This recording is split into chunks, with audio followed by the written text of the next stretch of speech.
Chicken ബിരിയാണിയാ. സഞ്ജു കൊടുത്തുവിട്ടതാ. നിനക്ക് എന്തെങ്കിലും ആവശ്യമുണ്ടെങ്കിൽ ചെയ്തു കൊടുക്കാൻ ഗോപാൽജി പറഞ്ഞിട്ടുണ്ട്.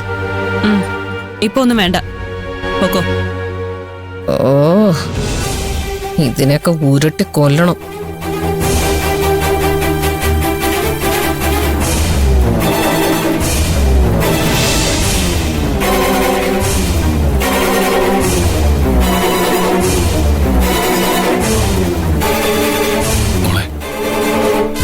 എന്നോടൊന്നും മിണ്ടണ്ട.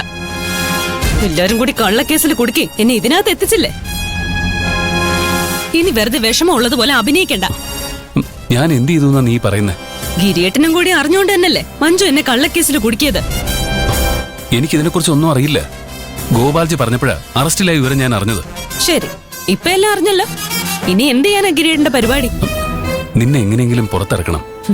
അത് ഗോപാൽജിയും സഞ്ജുവും നോക്കിക്കോളും.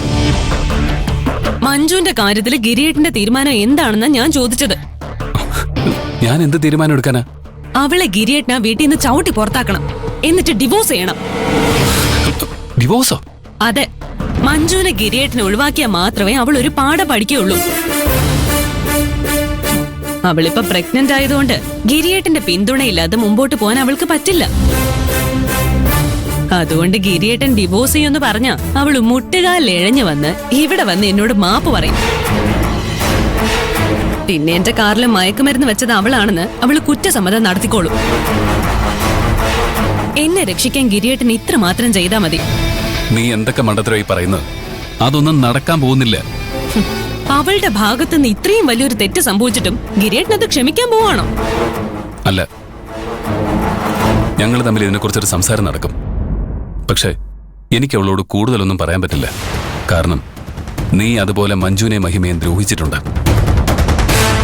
അവൾ അതിനെക്കുറിച്ച് എന്തെങ്കിലും എന്നോട് ചോദിച്ചാൽ ഞാൻ ഉത്തരം മുട്ടി നിൽക്കേണ്ടി വരും. മഹിമയും മഞ്ജുവും പിരിയാൻ കാരണക്കാരി നീയാ. അവളുടെ പ്രതികരണം ഇങ്ങനെ ഒതുങ്ങിയത് നിന്റെ ഭാഗ്യം. വേണ്ട, ഗിരിയേട്ടൻ അവളോട് പറഞ്ഞിട്ടേ എന്നെ തൂക്കിക്കൊല്ലാൻ പറ. സ്വപ്നെ, നീ എന്തൊക്കെയായി പറയുന്നേ? വല്ല ബോധമുണ്ടോ? ഞാൻ പറഞ്ഞതുപോലെ മഞ്ജുവിനെ ഡിവോഴ്സ് ചെയ്യാൻ തീരുമാനിക്കാതെ ഗിരിയേട്ടനോ അമ്മയോ ഒന്നും എന്നെ കാണാൻ വരണ്ട. ഞാൻ വന്നപ്പോ മുതൽ തന്നെ സഹിക്കുന്നത്.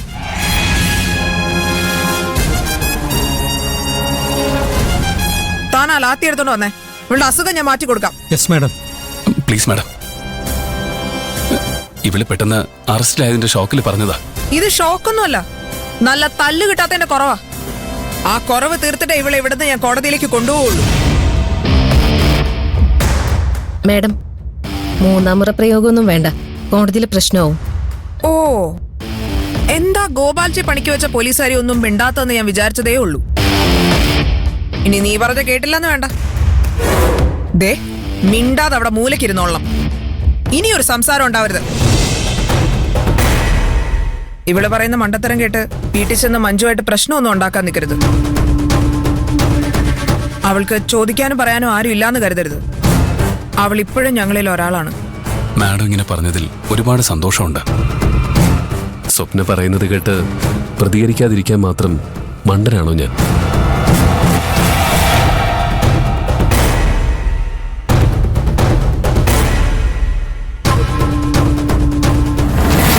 നീ ഒന്ന് റിലാക്സ് ചെയ്യ.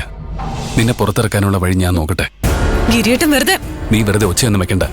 ഐശ്വര്യ മാഡം ഉറപ്പായിട്ട് നിന്നെ തല്ലും. നാളെ കോടതിയിൽ വെച്ച് കാണാം.